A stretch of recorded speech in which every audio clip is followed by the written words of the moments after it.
Hey everyone, welcome to my guide on how you can tank as a Death Knight.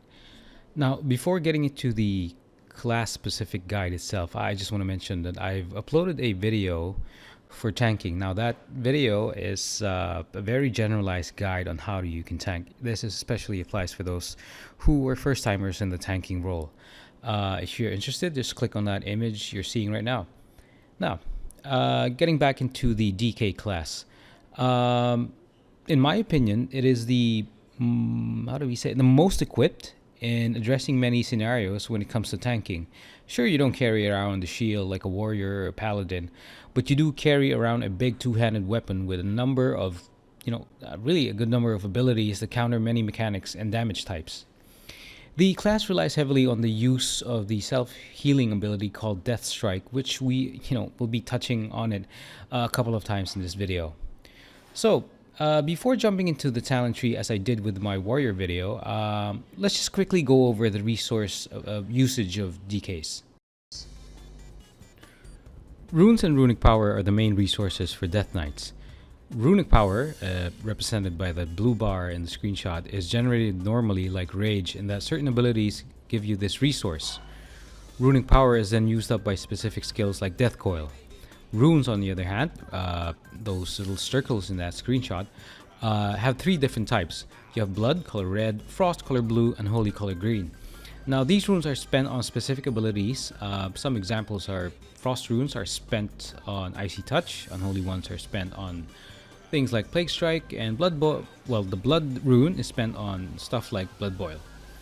Runes regenerate over time, unlike runic power, which decays over time. Now, certain abilities can enable another type of rune, which is called the Death Rune. This rune is treated like any other rune, except that it can be used with any ability that requires rune usage. Now that we've gone over that, we can get into the tanking tree for Death Knights. Blood spec along with Blood Presence is the tanking spec for Death Knights. Now, DKs have gone through a number of changes ever since the class was introduced in Wrath of the Lich King. You could actually tank in a different presence before. All trees were capable of tanking and things like that. But one thing that hasn't really changed with the class is its reliance on disease application and maintaining those diseases. So those diseases are your Frost Fever and Blood Plague. Now, going on to the talent tree choices, for tier 1, the most useful talent is just basically Plague Leech. So this ability consumes 2 diseases on your target to activate used up runes and converts them into death runes. Now, it's a utility talent and can save you through allowing the use of your self-healing ability, which is Death Strike. You can also opt for the other talent, which is Unholy Blight, but the 1.5 minute cooldown on it doesn't make it as useful. Plague Bearer, the last option you have, it's just not that good.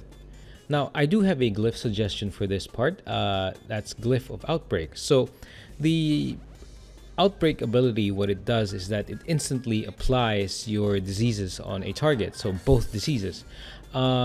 What Glyph of Outbreak does is that it removes the cooldown on the Outbreak ability, but the ability itself will now cost 30 runic power. If you combine this ability, Glyph ability, with Plague Leech, this allows chaining Death Strikes or successive use of Death Strikes. This is especially useful in damage-heavy portions of most fights. For tier 2, I normally run with Purgatory, which is really a life-saving talent. What it basically does is that it prevents you from dying for 3 seconds and places an absorb shield on you. This gives your healer some space to out-heal. This is important, to out-heal the damage that would have killed you. Bear in mind that during the Purgatory window, any additional damage you take is added up to the damage total that healers have to make up for. Okay, now for the other two options, you have Anti-Magic Zone, which is an area-wide bubble that mitigates 20% spell damage taken. This can really help out in group-wide magic damage encounters. Now, Lichborn gives you a Leech ability and allows the use of Death Coil to heal yourself. Okay, moving on to tier 3. Well, there are really only two choices to go for, in my opinion. You can go with Asphyxiate, which is a 5-second stun or acts as a silence for stun immune targets. The other one is Death's Advance, which increases move speed by a very noticeable amount passively, or if you choose to activate it, gives you a short speed boost and prevents you from being slowed from the normal movement speed. The last option for tier 3 is Chillblains. It slows Frost Fever targets by half their move speed and causes your Chains of Ice to immobilize targets. It might be useful in certain scenarios, but overall, it's just not worth it. Tier 4. So Blood Tap is by far the most useful talent, as it gives you more control, basically a lot of control over your rune resource. It works with your runic power usage, so every time you spend 15 runic power, it generates 1 blood charge. Now, you can hit Blood Tap to use 5 charges and convert a used up rune or a depleted rune into a death rune. Pooling 10 blood charges, you can gain, just bear in mind, you can gain a total of 12 blood charges. It gives you 2 death runes, which can then be used for death strike. So basically, it's just great for rune control and basically just saving your life. Now, the other 2 talents, well, aren't as useful. The other one is Runic Empowerment. It gives a 1.5% chance of per spent runic power to reactivate a used up rune. Corruption acts like Runic Empowerment, but it instead acts as a chance to increase rune reactivation rate by 100% for a fairly short period.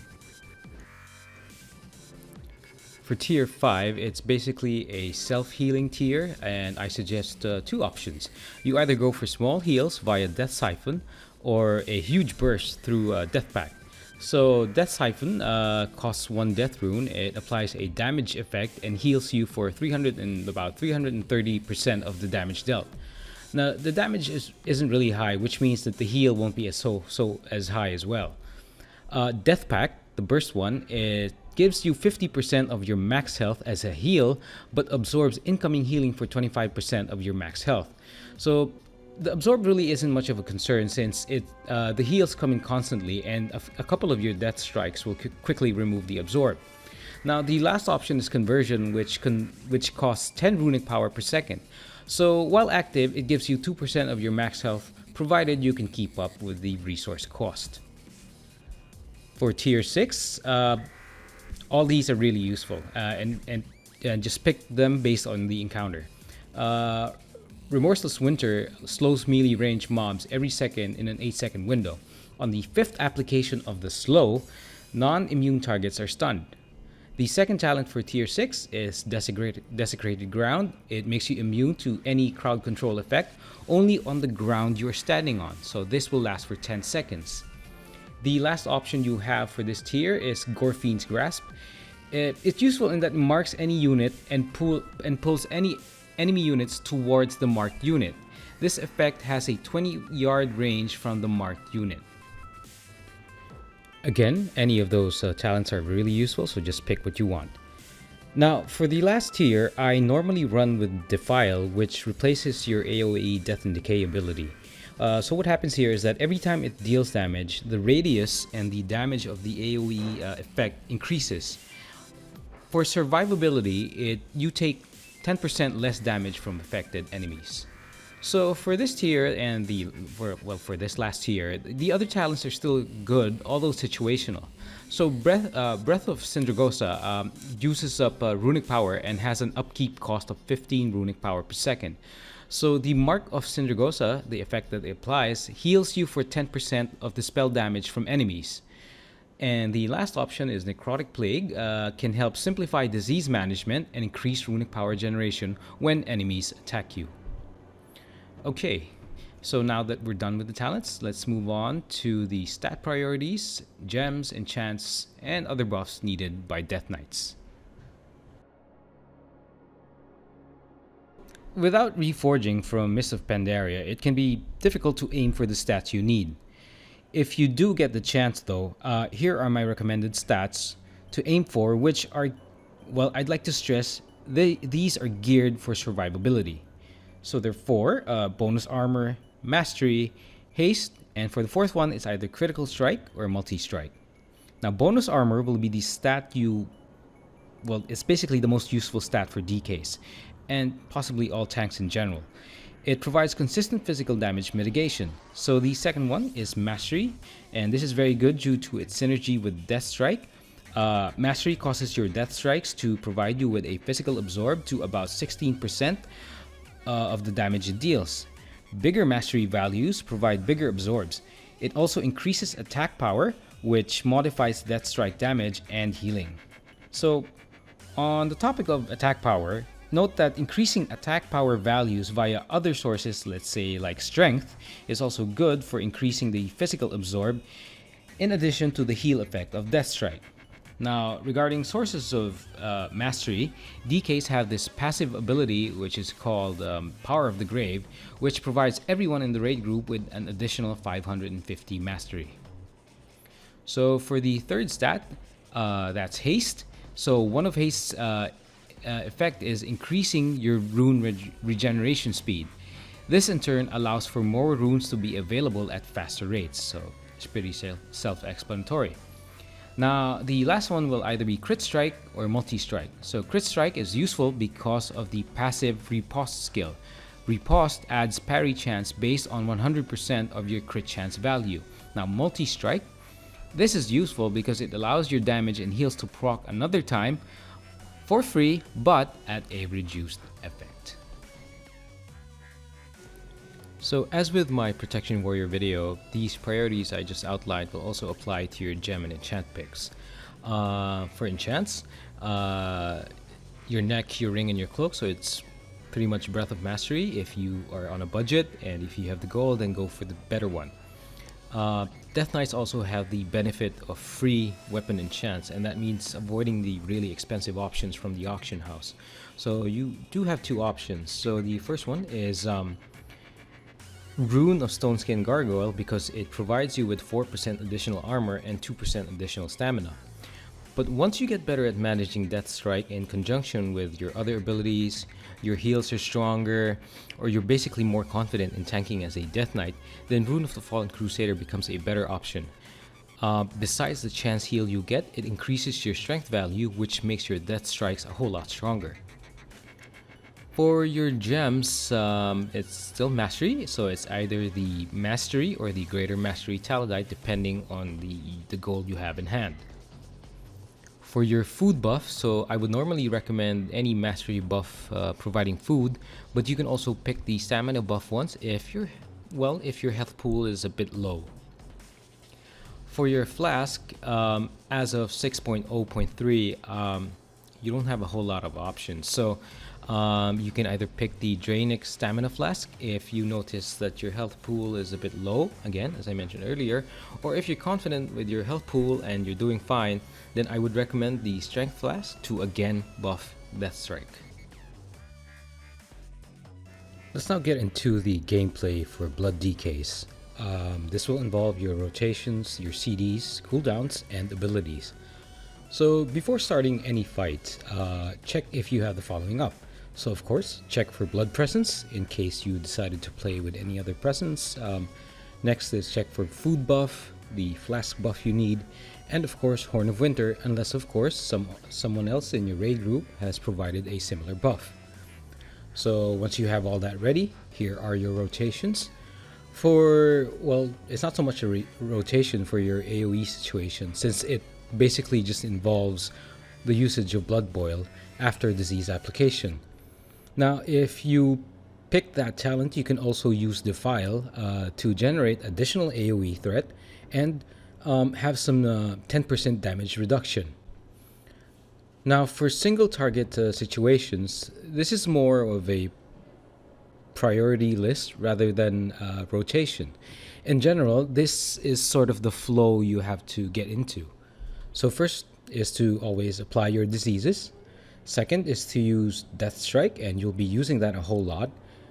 Third is the use of Blood Boil. Now, Blood Boil should only be used under 3 conditions. Only when you have blood runes up, when you need to refresh your diseases, and when Crimson Scourge procs. Now, Death Coil, that's the fourth thing you have to use.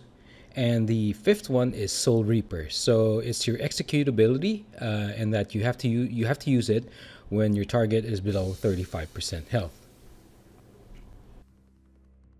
With rotations or the priority list discussed, let's move on to the cooldowns and abilities of a Blood Decay that can help keep you up.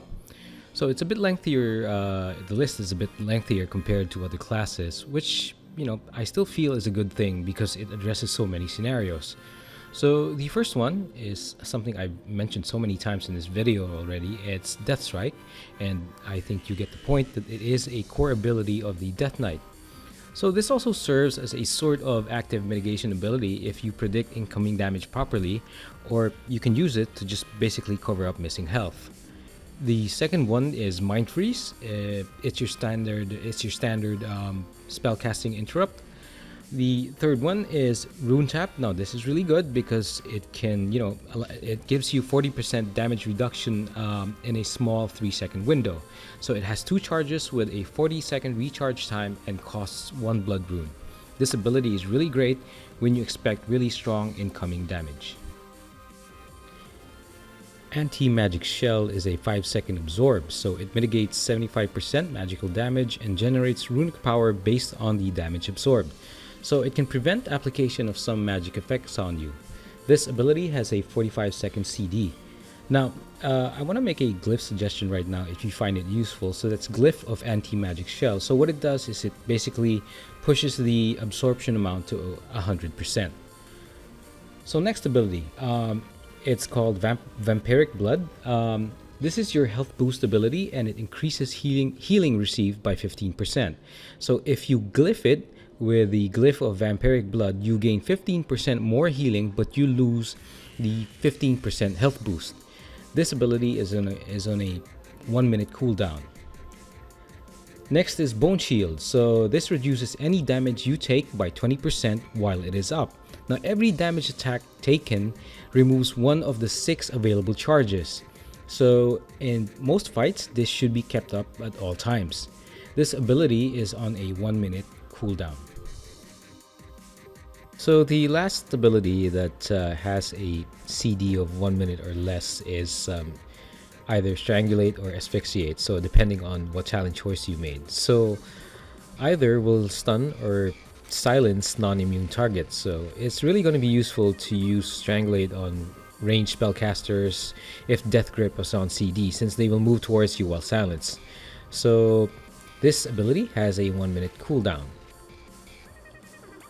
Right, let's move on to those abilities that have cooldowns that are more than a minute.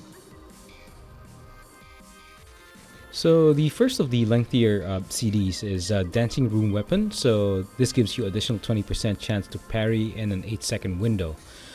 This is great if you want to avoid certain damage mechanics of a fight, like the Butcher one in High Mall. So this is also a DPS boost, and it's very noticeable as one. As I mentioned in my warrior tanking vid, faster downs of bosses means less room to make mistakes. Now the next one is Icebound Fortitude. This simply makes you immune to stun effects and provides a 20% damage reduction from all sources in an 8-second window. So this has a 3-minute CD. While we're on that, I do have a glyph suggestion if you're open to it. This is Glyph of Icebound Fortitude. So you can use this glyph in case you find the cooldown for Icebound Fortitude to be a bit lengthy. You can glyph it to reduce the CD in half. The catch is that it also reduces the ability's duration by 75%. So that's a pretty big ability duration reduction, so just watch out for that.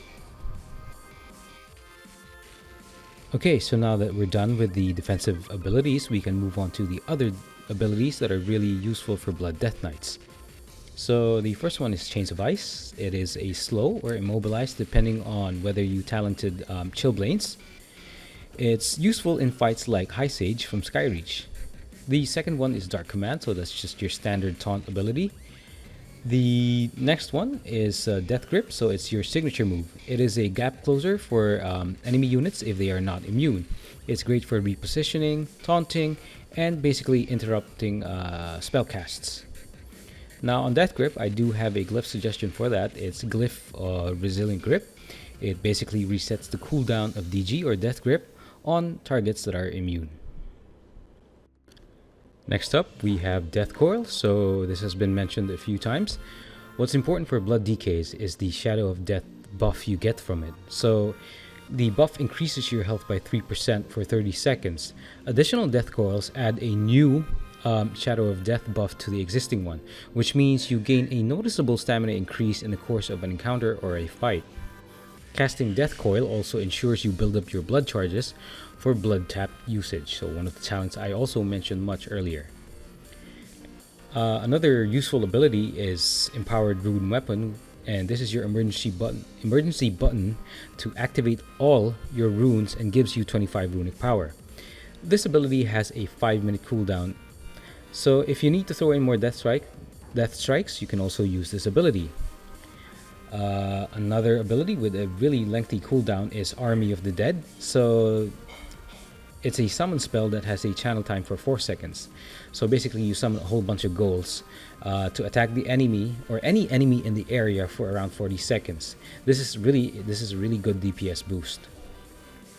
And last of the useful abilities is Raise Ally. So this is your standard combat resurrection spell with a cooldown of 10 minutes. Alright, so it's time for the macros and add-on section of my guide. For my, I really only use one macro when blood tanking, and it's for blood tap.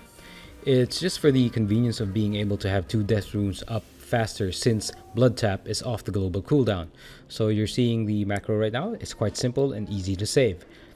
Now, you could also consider a mouse over macro for your Raise Ally spell, but I find that others, especially healers, are on top of the combat resurrection usage.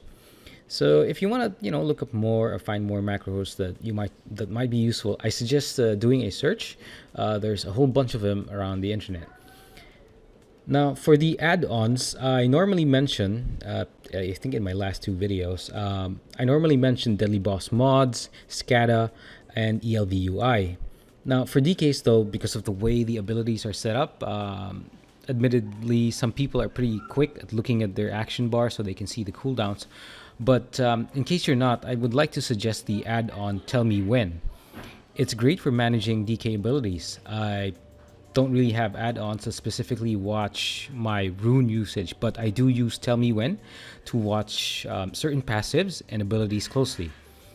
As an example, for me, in my case, I like to watch for Death Strike availability, blood charge counts, and blood boil usage only when blood runes are up. So Tell Me When, the add-on as you're seeing right now on your screen, it helps me monitor these things and any other spells I choose to. You can really configure it according to your needs. So head on over to curse.com for the add-on.